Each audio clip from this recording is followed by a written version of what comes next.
Tonight, an unconventional and uniquely millennial campaign for the LA mayor's office is drawing national attention and comparisons to Donald Trump. Spencer Pratt, a former reality TV star who decided to run after losing his home in the Palisades fire last year, has the potential to reshape Los Angeles politics. Trailing incumbent Mayor Karen Bass in the polls, who he frequently criticized personally for her handling of last year's wildfires. Ahead of the June primary, AI videos of Pratt, created and boosted by supporters, have played a significant role in elevating him into a serious contender. According to the New York Times, since that first video, he's raised more than $600,000 in donations. That's nearly 10 times more than Bass in the latest filing period. Now, this week, CNN sat down with Pratt, a political rookie, to talk about his bid for the mayorship. Who is your political role model? Jesus Christ. Okay, I mean, that's what. He was a politician. He had to, he had to go in and. Are there any modern politicians that you're especially studying or drawn to? No, I'm not a politician. I don't want to be a politician. I want to be a fighter for the people. So we have Karen Bass, Lauren, who is the incumbent mayor there in Los Angeles. And Spencer Pratt in this primary, she's still leading in the polls, but is giving her a run for her money in the conversations and in dollars. It's really remarkable what he's accomplished. I'm from California. I have family in LA that's following this very closely. And I think the message is, if you tell the truth, and you're authentic, it's okay to be outraged when government fails in its most basic responsibilities to keep people safe. I mean, the homelessness crisis in LA is absolutely extraordinary. They have 3,000 homeless veterans alone. They have tens of thousands of homeless people. They spend about 50 to 80 grand on each of them a year, and they're still not in beds.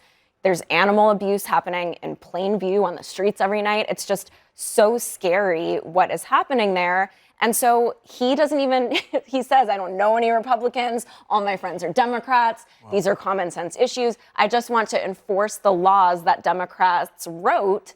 And it's been a very effective message. Now, I wrote a book about celebrity politicians. I know the trade-offs. They're very good at campaigning. They're not so good at governing. Right. But this is a... But he has spent the last year listening to experts in the DEA and very experienced executives. And I do think that he has a really, really effective message. But Go ahead, Isaiah. This is the root of the Donald Trump playbook. You go, you complain about a lot of different things, but there's no solutions. But don't you you go think on he's Spencer Pratt's complaining about real website. things? Excuse me. When you go and you look at Spencer Pratt's website, there's no policy. There's no policy. There's no solutions. All he does is talk about issues. There's no real substance. Anybody can say, I'm going to solve. Wait a second. Policy? His policy is, I'm going to fix homelessness. That's not actually a policy. He has. And that's exactly what Trump said. Trump said that he was going to lower prices for Americans, and it did not do it. That's not actual reality. Listen, I hate to pull rank here, but as a child of the 90s, I think I may be the only one at the table here who watched The Hills in the first run when the episodes were new. There was no streaming, okay? We had to plan to be at your TV at the time that it was on, and we watched it regularly. So that's my accreditation to say that I'm not against Spencer Pratt. He's been entertaining me for 20 years, 25 years. I like Spencer Pratt, but as a geriatric millennial / young Gen Xer, I kind of think, like, can our generation do better? Well, He's got no policy. He's got no policy. Go ahead. Here's the thing, though, I think that the political parties need to actually wake up to, is that the way politics are being run are different. That's what I want to get to. And so whether it's Karen Bass or Spencer Pratt, I'm going to keep my opinion. That's not what I want to actually add into this conversation. But the way you actually win campaigns is through memes right now. And we can say... That's how the Iranians won. But we can say we don't like it, but that is what people are looking for. And we need to either learn how to do it better so that the people we actually want with solutions actually engage with it. He is climbing in polls because he's like, you know what? I'm going to go find people where we are. You know who else did that? Barack Obama. he was able to crack a nut and do things and meet voters in a different way. He was a constitutional lawyer, not a Christian. Yeah, but I'm not saying, sorry. I just think it's not. No. It's Barack Obama. It's Zoran Mamdani. But that's not Donald what Zoran Trump. Mamdani He's did, got though. advanced degrees. Yes, it was. Zoran Mamdani. Yes, that exactly. Zoran Mamdani ran on a real policy agenda. But he got it. She's talking about the I'm not talking about. memes. I'm talking about as I'm gonna pull rank here as the only person who has actually run 2 presidential campaigns and worked in a White House. I actually know the craft of how you win elections and how you reach voters in different ways. And in the 2020 election, when people were stuck and trying to figure out, because we were all stuck in our houses, people were scrambling during COVID because they didn't know how to reach people. And so you had to use interesting tactics. Mamdani's race was successful. His policies, whether you like them or not, but he came up creative ways. The halal truck video was the thing that took him viral.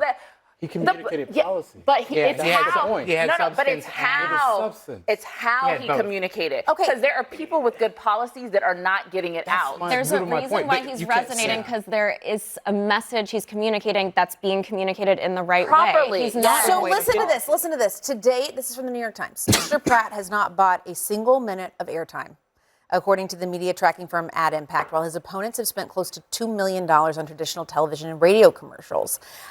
Raising more money than them. It's just like, I'm not saying, I don't actually care. I care who wins the race, but it's like, wake up, people. Like, we are living in a different world of politics. And if you aren't going to catch up, you're going to get left behind. All right, and we gotta leave it there. Hate the player, hate the game. Okay. Coming up, another high-profile resignation from the Trump administration. We're going to have